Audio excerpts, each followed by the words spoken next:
sih menurutku. Tapi sempat bincang-bincang sedikit dengan Mas Archon, ya kan? Dari digital marketing ini sekarang mulai merambah ke digital security. Yes, digital security atau digital safety spesifik untuk bisnis ya. Bisnis. Benar. Untuk para online shop ya, atau untuk kapasitas small and medium enterprises atau skala bisnis mikro. Kecil menengah UMKM. Oke. Gitu ya. Jadi mungkin belum di ranah digital security yang ke arah yang very advanced ya gitu. Tapi itu sesuatu yang menurut aku penting justru karena salah satu penopang misalnya yang jadi salah satu tiang ekonomi kita kan justru para pelaku UMKM yang jumlahnya sangat banyak di Indonesia. Apalagi setelah pandemi banyak orang yang mungkin kehilangan pekerjaan atau kemudian dia kepengen berbisnis, they're being part of the UMKM ecosystem sekarang. Jumlahnya besar sekali. So kalau kita ngomongin tentang digital security or safety for business sangat relevan, terutama untuk bantuin UMKM bisa berbisnis dan beraktivitas lebih aman di dunia menjaganya ya. Karena sekarang tuh lagi viral Bjorka ya, menghack data pemerintah dan data warga.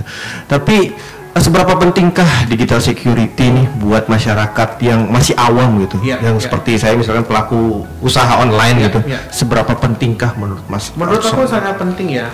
For me, like a digital security or safety itu adalah sebuah mindset dan juga sebuah tindakan gitu. Jadi kita perlu sadar dalam sisi mindset, kita perlu sadar dan kita perlu punya awareness bahwa itu penting, and then kita perlu untuk act-nya, kita perlu do the action.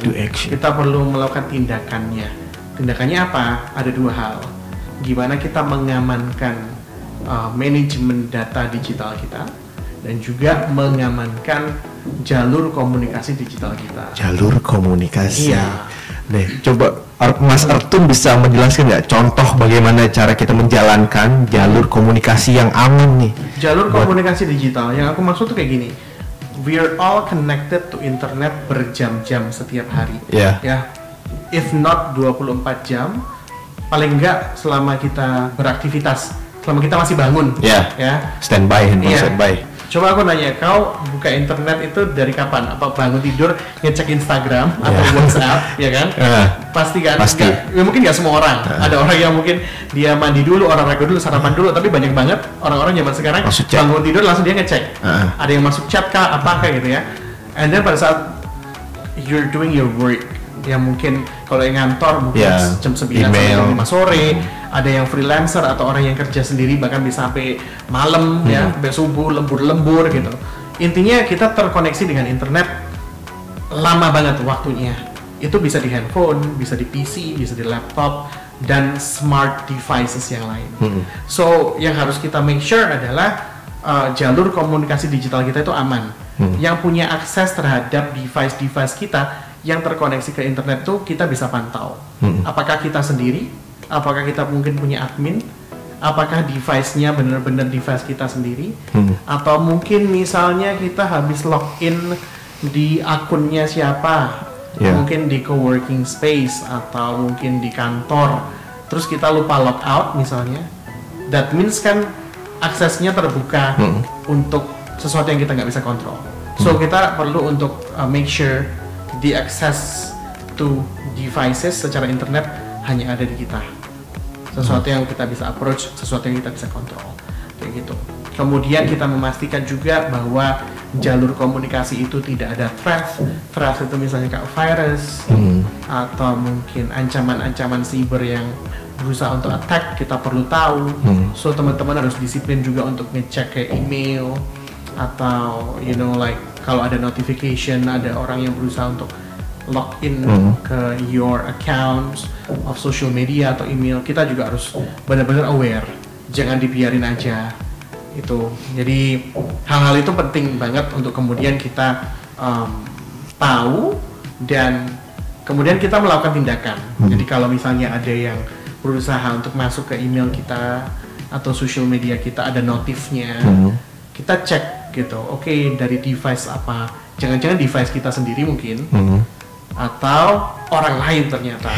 Nah, kalau orang lain gimana? Sering dicek ya. Kalau orang lain gimana? Oh, berarti ini ada tab nih untuk akses data atau akun digital kita. Apa yang perlu dilakukan? Mungkin secepat mungkin kita bisa mengganti passwordnya. Misalnya kayak begitu. Itu tadi tentang bagaimana kita mengamankan jalur komunikasi digital. Tadi aku sebut yang pertama, itu yang kedua sebenarnya. Yang pertama adalah gimana kita mengamankan atau melakukan manajemen pada data digital. Datanya. Data digital itu apa? Ya semua hal yang you capture or you produce and you keep or save in your smart devices.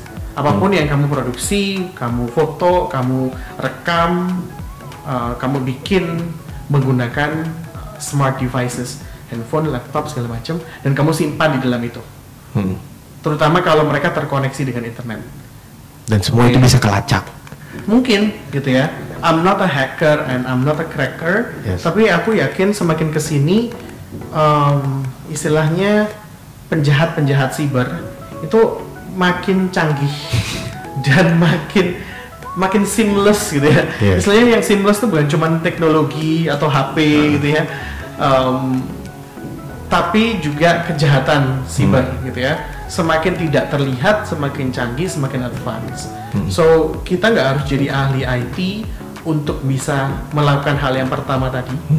It only needs your dari diri sendiri, discipline dan habit gitu ya. Terus kemudian untuk mengamankan manajemen data digital juga hal yang sama. Misalnya begini, kita lagi heboh-heboh data kependudukan yang bocor, katanya segala macam dihack oleh whoever, dan kayaknya seingatku itu bukan berita yang baru ya. Sudah sering ya, kayaknya mungkin 2-3 tahun ini or even before the pandemic kita sering dengar kayak gitu-gitu. Entah itu bocor dari mana aja. Dari yang BPJS lah, aplikasi dari pinjol lah, atau dari marketplace lah, email bocor. Itu kayak sesuatu yang udah sering kita dengar. Mungkin magnitude of the problemnya lagi gede-gedenya sekarang. Apalagi kita ngomongin kayak Kominfo lagi jadi sorotan. Gitu. Aku nggak mau bilang bahwa itu nggak penting. Kita tetap perlu untuk push the communication ke para pihak-pihak yang bertanggung jawab atau berwenang kayak pemerintah, kementerian untuk memperbaiki skema kerja mereka. Tentunya mereka punya tanggung jawab secara besar untuk mengamankan data-data kita juga gitu ya, apalagi yang terkait sama official data yang kita punya gitu. Tetapi teman-teman juga harus ingat bahwa hal itu nggak akan merubah apa-apa kalau kita juga nggak introspeksi diri. Ada orang yang bilang masalahnya bukan masalah mengganti password, atau misalnya masalahnya bukan masalah kita hati-hati sendiri, tapi ini pemerintah nggak bisa jagain data kita. Ya mungkin. So that's the problem of the government yang kita perlu tanya, kita perlu klarifikasi. Tapi mungkin kita tidak punya kontrol penuh terhadap itu kan. Nah, mungkin kita tidak punya direct impact untuk benar-benar bisa ngubah itu semua secara cepat gitu loh. Tapi teman-teman sadar nggak bahwa kita sebagai pengguna internet sendiri, pelaku bisnis lah, or social media user, orang-orang yang pakai handphone, semua smart devices, itu seringkali mayoritas sangat tidak berhati-hati dengan manajemen data digital kita. Oke, I ask you now, Mr. Host, di handphone Anda, di galeri, ada nggak data misalnya KTP, NPWP atau mungkin paspor di situ, ada nggak? Ada KTP kan? Atau kenapa? Karena biar praktis, karena kita sering diminta betul, verifikasi buat verifikasi, buat bayar ini, bayar itu, ya kan? Atau mungkin diundang ini, diundang itu, karena harus pakai minta data KTP. Biar gampang kita taruh aja di galeri, nanti tinggal kirimnya gimana? WA. Ya, bahkan tidak lewat email loh ya. Biar so easy sirkulasi lewat WA. Jadi sebelum kita mikirin hal-hal yang far-fetched, yang jauh ya, yang agak utopia gitu tentang kehilangan data digital, jutaan miliaran manusia dibocorkan oleh siapa gitu ya. Lah, Anda sendiri udah membocorkan data Anda kemana-mana sebetulnya. Anda yakinkah dengan data nyaman? Data itu disimpan aman oleh orang-orang yang Anda kasih itu? Atau itu benar-benar sama dia kalau udah dipakai selesai dihapus? Atau we don't even know apa yang kita lakukan? Bahkan gampang aja untuk di-forward kan data kita, foto KTP kita. Mau nggak kita? Foto sambil megang KTP. Gini, mau nggak kita milih sesuatu yang mungkin lebih tidak praktis tapi lebih aman? Misalnya selesai kita pakai, kita hapus. Untuk verifikasi selesai kita hapus. Di galeri nggak ada. Nanti kalau butuh lagi baru kita foto lagi. Oh, itu lebih aman. Foto lagi kan cuma 3 sampai 5 detik. Ya. Tapi you don't keep your personal data yang sensitif seperti misalnya KTP dan lain sebagainya di device yang terkoneksi dengan internet yang aku bilang mungkin saja itu bisa diakses oleh para hacker yang makin lama makin canggih gitu loh. Itu baru kita ngomongin data seperti itu. And then misalnya kita ngomongin lagi data-data yang lebih sensitif lainnya. Ada orang-orang yang mungkin suka simpan-simpan foto atau video pribadi atau konten-konten yang lebih private gitu ya di handphone. Sadar nggak teman-teman bahwa semua hal yang kita udah rekam, kita capture pakai smart devices atau smartphone, handphone itu nggak betul-betul hilang pada saat kita delete, ya kan? Kecuali rusak memorinya, kita rusak atau dia benar-benar kita hancurin gitu ya, berarti nggak bisa dipulihkan. Dihapus berarti itu nggak hilang sepenuhnya? Nggak sepenuhnya hilang. Ada data yang bisa rusak, tidak bisa dipulihkan. Ada data yang kau delete, tapi inside in the deepest part of the system dia sebenarnya masih tersimpan dan bisa dipulihkan. That's why jangan gampang-gampang kita jual device kita. Handphone ntar dijual, mau ganti baru dijual. Laptop mau ganti baru dijual. Saran saya pakai sampai rusak. Karena datanya tuh suatu saat bisa dipulihkan. Bisa dipulihkan. Teman-teman misalnya kemudian servis handphone. Kenapa kita disarankan misalnya servis handphone atau laptop ke service center yang resmi, ke company-nya. Kenapa?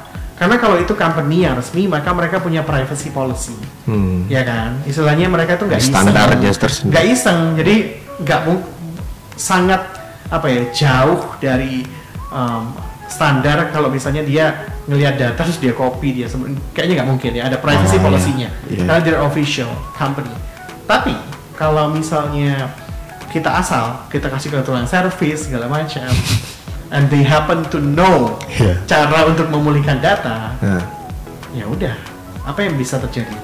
Data yang hilang, data yang kita udah delete mungkin dipulihkan, dia cek ada sesuatu yang lucu dia ambil, ya kan? Apalagi data yang nggak Anda delete, Anda kasih, gitu loh. Itu baru kita ngomongin manajemen data digital.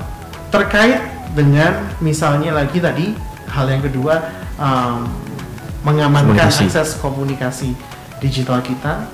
Berapa banyak orang yang sudah betul-betul tertib menerapkan lapisan keamanan 2 langkah? Ya kan, bisa pakai, sekarang kan canggih, kita bisa pakai gesture lock, ya kan, pakai mata bisa, ya kan, terus kemudian pakai wajah bisa, recognition atau OTP, ya.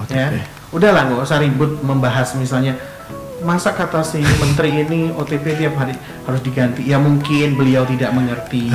Jadi sama kayak banyakan kita yang tidak mengerti bahwa kalau mau kirim OTP ke nomor handphonenya harus aktif.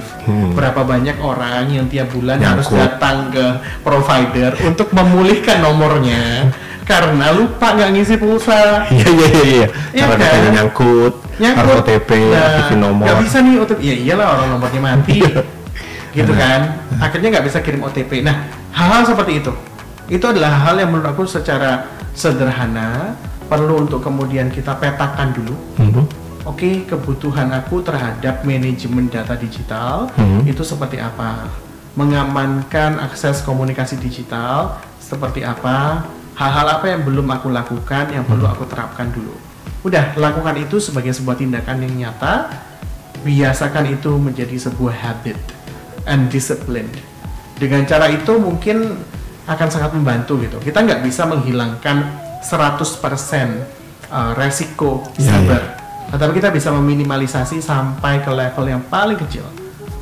Nah itu aja. Tindakan dari diri kita sendiri karena tadinya saya kan sebagai orang awam digital security nggak terlalu penting ya, maksudnya saya nggak terlalu paham tuh. Tapi saya sebagai pelaku online kemarin tuh sempat ada tragedi, akun saya tuh tiba-tiba ke-logout dan nggak bisa masuk. Nah untungnya di situ saya verifikasi 2 langkah menggunakan OTP dan nomor saya masih aktif. Untung kan? Untung. Jadi sempat melakukan tindakan preventif. Iya. Nah di situ baru berasa wah sepenting ini digital security. Apalagi kalau misalnya kita mengelola banyak akun, akun email, akun sosial media, mungkin teman-teman adalah agency digital marketing kayak saya gitu ya, dimana mungkin kita punya clients yang sosial medianya kita manage gitu. Lebih banyak lagi akun-akun stalking Anda ya kan? Jadi kan banyak banget yang harus di manage. Mungkin salah satu tips aku adalah gimana kita mengkategorisasi data juga ya. Dalam hal ini data-data terkait dengan password atau PIN atau ya itu ya. Jadi banyak yang menyarankan yang penting password itu harus sering diganti segala macam. Benarkah harus sering diganti? Mungkin iya harus diganti tapi nggak sesering itu, nggak yang kayak sebulan sekali harus diganti atau mungkin 6 bulan sekali harus mungkin tidak. Tapi kalau itu mungkin sudah terlalu lama Anda pakai dan semakin banyak istilahnya data yang bersirkulasi atau mungkin ada attempt atau percobaan hacking atau cracking yang kita bisa notice, harus diganti gitu ya, atau paling cepat ya setahun sekali lah kita ganti kombinasinya. Tapi bayangin kalau kita punya begitu banyak akun dan email yang harus kita hafalkan passwordnya. Apakah itu sesuatu yang mudah? Tentu tidak. Ya. Tentu tidak, bukan. Gitu. Nah, karena salah satu ketik aja kan. Tapi kalau kita misalnya pakai satu password untuk semua kan juga bahaya. Ya kan. Jadi gimana? Kategorikan dulu sesuai dengan kebutuhan aktivitas Anda. Dikategorikan dulu. Misalnya, saya punya 3 macam aktivitas utama. Berarti setidaknya saya punya 3 kombinasi password yang berbeda. Nah, mungkin satu password ini bisa dipakai untuk beberapa email dan beberapa social media. Tapi kan paling nggak kita punya 3 nih. Yang tadi aku bilang kita tidak bisa menghilangkan 100% resiko siber, tetapi kita bisa meminimalisasi. Nah, categorizing strategi kayak tadi adalah salah satu cara kita untuk kemudian meminimalisasi kemungkinan serangan-serangan cyber yang menimpa kita. Gitu. Seperti itu ya. Sama saya ingin bertanya sesuatu nih dari diri saya pribadi ya kan, sebagai Gen Z. Gen Z. Bagaimana cara Mas Arjun mengelola banyak pekerjaan dalam satu waktu? Soalnya tadi saya dengar kan, sebagai translator, terus sebagai call influencer, sebagai digital marketing, lalu digital security. Itu dalam satu hari 24 jam bisa dikerjakan. Bagaimana cara mengelolanya gitu? Iya, jadi first of all aku harus bersyukur dulu karena mungkin Tuhan kasih gift di mana aku bisa jadi orang yang multitasking ya, tetapi itu juga nggak tiba-tiba kan, itu kan sesuatu yang kita juga mungkin belajar dan membiasakan diri. Intinya kan seperti itu. However, yang paling penting adalah bahwa teman-teman bisa belajar kalau kita tuh semuanya bukan superhuman, bukan orang yang punya superpower. Jadi tetap semua tuh harus kita punya konsep dan planning. Jadi harus membiasakan diri untuk punya jadwal yang tertata, yang kita catat. Sekarang semua kan lebih canggih.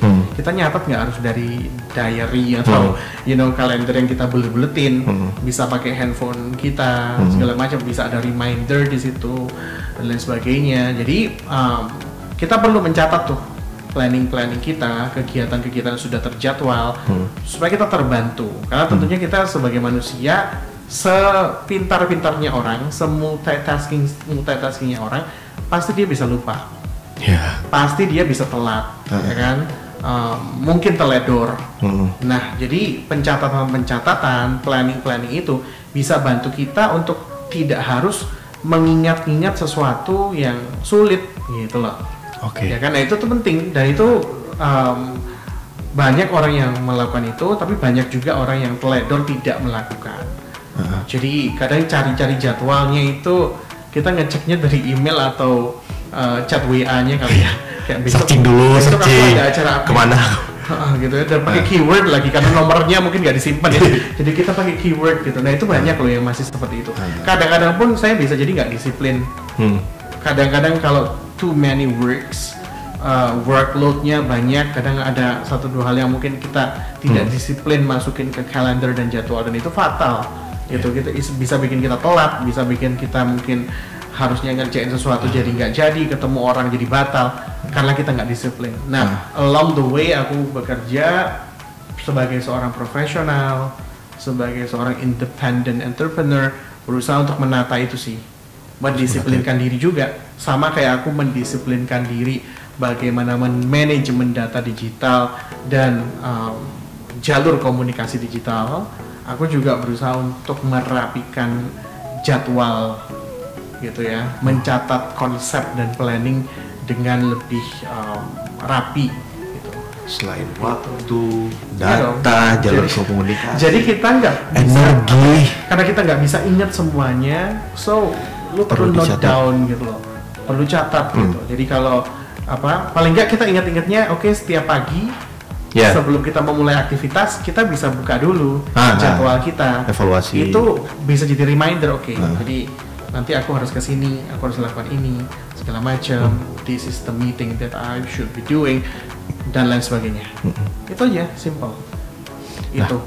Kalau itu dari sisi waktu, kalau dari sisi energi, pikiran ya, ini kan ada di beberapa ranah yang berbeda ya, multitasking di beberapa ranah yang berbeda, dan di satu kategori pekerjaan pun juga banyak ya. Itu bagaimana tuh? Emang nggak overload nggak? Bisa. At one point atau at certain points mungkin kita jenuh. Ya. Bisa ya. Capek, bosan. Capek gitu. Kalau capek itu kan berhubungan sama energi yang kita punya ya. Mungkin kita kurang minum, kita kurang asupan makanan atau kita kurang istirahat sehingga energi kita nggak maksimal. So kalau itu yang jadi masalah ya teman-teman tinggal istirahat, tinggal makan, tinggal minum vitamin, whatever ya. Tetapi menurut aku gini, untuk kita bisa survive dan bisa tetap develop in a very fast paced era kayak sekarang, dan sampai ke depan nanti 10, 20, 30 tahun lagi or more, aku rasa kita perlu untuk we need to be mentally ready. Yes. Nah itu gimana? Kita mesti secara mental itu jangan menganggap segala sesuatu itu terlalu berat. Jangan dipikirin ya memang pasti ada masalah, pasti ada pressure, pasti ada tekanan, tapi yakin bahwa ya itu it's just a phase gitu loh. It's just a phase dalam hidup yang pasti akan dilewati. Tinggal kita ngelewatinya dengan baik atau enggak. Tuh ya, jadi yakinlah bahwa semuanya pasti akan terlewati. Baik ataupun kita buruk. Gimana terhadap sebuah situasi, apakah kita merasa pada saat kita dapat challenge itu sebagai sebuah momen untuk belajar dan bertumbuh, atau kita jadi pribadi yang suka menggerutu dan malas karena kita merasa ini terlalu complicated, ini bikin aku capek, bikin aku sedih, bikin aku ini painful atau apa gitu. Dari hal yang paling sederhana sampai hal yang benar-benar serius. Seringkali kita terlalu banyak menggerutu, membuat kita jadi orang yang malas dan tidak mau melakukan segala sesuatu dengan tulus gitu loh. Dan akhirnya tidak mentally ready gitu. Mentally ready. Iya gitu. Padahal harusnya kita semuanya pasti orang punya impian. Semua orang pasti punya impian dan juga visi untuk hidup panjang umur. Dan kalau bisa kita sukses, kalau bisa kita berkembang, kita develop as a human being gitu loh. Nah, gimana caranya kita bisa melewati mungkin sekian puluh tahun ke depan dengan baik ya, survive and develop kalau kita nggak mentally ready. Tantangan akan makin berat ya, mungkin teknologi bakal berkembang dalam kapasitas yang mungkin di luar bayangan kita sekarang. Kesempatan pun akan makin banyak datang.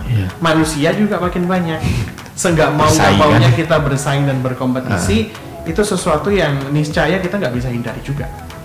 So apa ya, within all that chaotic moment and dynamics, ya satu aja, you have to be mentally ready.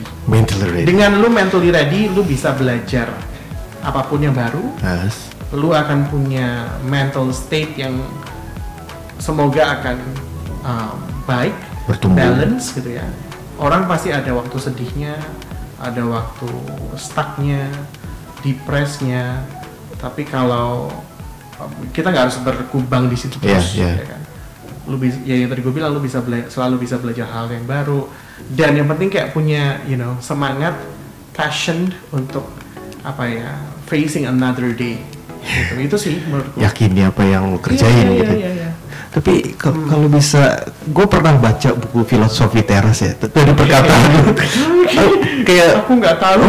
Aku tuh jarang baca buku. Jujur ya, aku baca gini. Aku jarang nonton video motivasi. Bukannya apa, karena emang jarang. Jadi kayak emang nggak biasa. Terus baca buku itu kalau yang tentang seperti itu jarang, sangat self improvement itu sangat jarang. Aku juga nggak punya guru like mentor or tutor of self improvement. Aku juga nggak punya, to be honest gitu. Tapi yang aku bilang tadi, aku selalu berusaha untuk melakukan hal-hal yang aku berangkatnya dari sesuatu yang aku suka. Dan aku yakin I have satu passion dan juga opportunity untuk grow in that gitu. Jadi semua hal yang aku kerjakan ya under my capacity gitu loh ya. Jadi ya nggak terlalu stres kalau menghadapi sesuatu yang baru, sesuatu yang dinamis segala macam. Because I know bahwa aku akan ada konsekuensi ini dan itu, dan selalu mau belajar seperti itu. Jadi akhirnya ya sudah begitu gitu. Walaupun backgroundnya sastra, gitu ya. Tapi nggak banyak asupan gitu yang aku baca, jujur ya.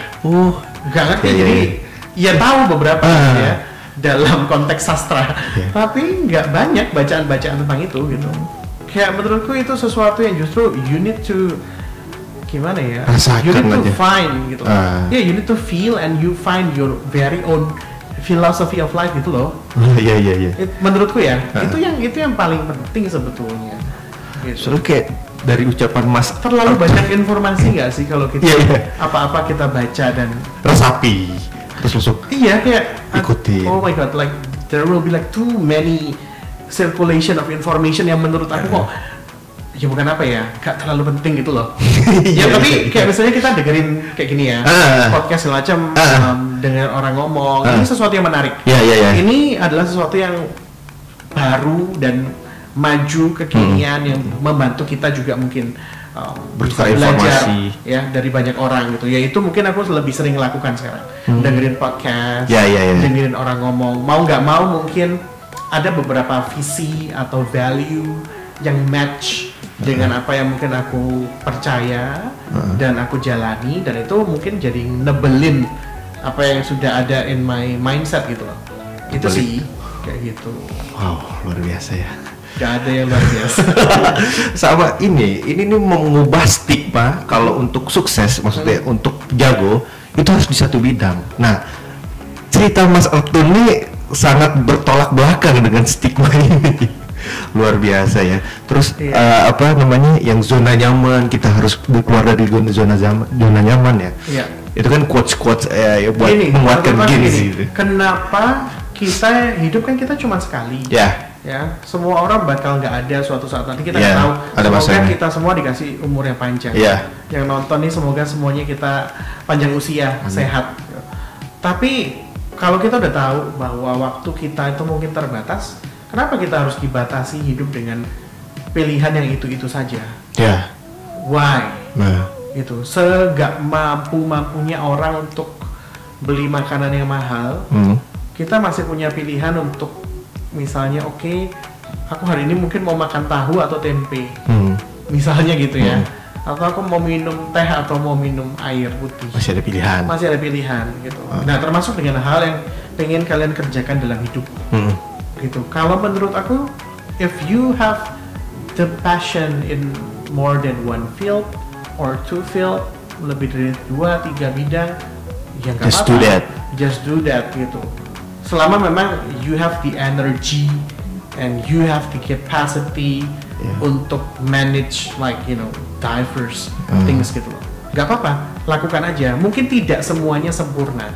Ya, maybe you have like 10 kind of passions gitu. Punya 10 macam passion. Along the way, kamu hidup mungkin akhirnya akan terkerucut jadi 2, 3, 4 gitu ya. Gak apa-apa. Nanti you're being the master in that 4 fields misalnya. Atau mungkin hanya 2 saja. Atau hanya 3 saja. Tapi menurut aku sebagai orang-orang muda, jangan kita kemudian apa ya? Dibatasi. Gini ya, situasi dan tekanan dari mana-mana, dari keluarga, tekanan sosial pasti akan memaksa kita untuk harus memilih gitu ya. Tapi menurut nggak semua hal tuh harus dipilih gitu loh. Not everything is limited by option gitu. And that also about the things that you want to pursue in life. Itu sih menurutku. Jangan stres gitu. Memang nggak semua orang misalnya dia adalah seorang guru. Nggak harus jadi guru dan jadi penyanyi at the same time. Tetapi kalau memang kamu suka bernyanyi, kamu suka bermusik, kamu masih bisa do that. You can be a content creator in your free time. It does not mean kamu harus jadi seorang professional singer yang ada di panggung. Gak semua orang itu kapasitasnya ke sana. But anyway, kamu masih bisa ngajar, jadi a professional teacher while doing your hobby dan express itu melalui konten-konten di sosial media misalnya. Dan karena kita dengan kemajuan teknologi dan zaman, mungkin konten-konten itu nantinya bahkan nggak cuma jadi ekspresi hobi dan kesukaan, tapi jadi sumber profesi, jadi sumber berkat yang lain. Misalnya kamu live nih di live streaming, ada orang yang kasih hadiah, ya kan? Atau kontenmu itu disukain orang, viral, and then like ada brand atau apa yang mau tap in business, banyak hal yang bisa dilakukan. Tinggal berarti kita memaksimalkan apa yang kita suka, apa yang kita bisa, gimana magnitude of the impact itu bisa lebih besar, bisa kita maksimalin. Jangan apa-apa kayak kita akhirnya ya udahlah, gua nggak bisa jadi penyanyi nih, gua nggak bisa jadi musisi nih, ya udah deh gulung tikar aja, gulung tikar taruh nih, udah gitu, udah kerja kantoran aja, nggak gitu juga kali, gitu loh. Pokoknya semua tuh berawal dari yang apa yang kita suka, kita yakini, lakuin aja. Jangan terbatas. Akan mengerucut ke hal-hal yang baik yang memang under your capacity gitu. Jangan limit yourself, especially in your young age. It's okay, multitasking tuh nggak masalah ya. Nggak apa-apa. Nggak masalah ya. Tapi gini ya, kita juga harus punya sisi realistis. Realistis, oke. Dia tahu kapasitas, tahu diri. Ya, jadi jangan juga kita memaksakan sesuatu. Nggak semua orang harus jadi motivator. Nggak semua orang harus jadi content creator. Nggak semua orang harus jadi penyanyi. Kalau lu nggak bisa nyanyi juga nggak apa-apa. Nggak harus maksain diri, gitu loh ya. Tapi kalau if you think you have the potential, kamu punya potensinya terhadap sesuatu, lu merasa kurang dan lu merasa oke, aku mau belajar, nah itu sikap diri yang bagus dan positif. Dari belajar nanti kamu bisa menentukan oke, aku mau ngapain nih habis ini, dari skill yang aku dapat dan sudah aku perbaiki, aku nurture, dapat masukan, dapat training dan lain-lain, aku mau bikin apa. Nah itu sikap diri yang baik. Gitu. Jadi kita nggak stres gitu loh. Melihat orang, wah, dia keren ya, bisa jadi influencer misalnya, atau kayak dia jadi artis sekarang yang promosiin ini, dapat duit. Terus semua orang tiba-tiba jadi selebgram. Kan nggak gitu juga konsep hidup ini. Iya betul. Gitu ya. Jangan batasi diri, tidak butuh validasi orang lain. Pokoknya kerjakan apa yang kamu yakini, fokus. Wah, luar biasa sesi kali ini. Gue selalu suka menanyakan ke narasumber itu tentang mimpi waktu kecil.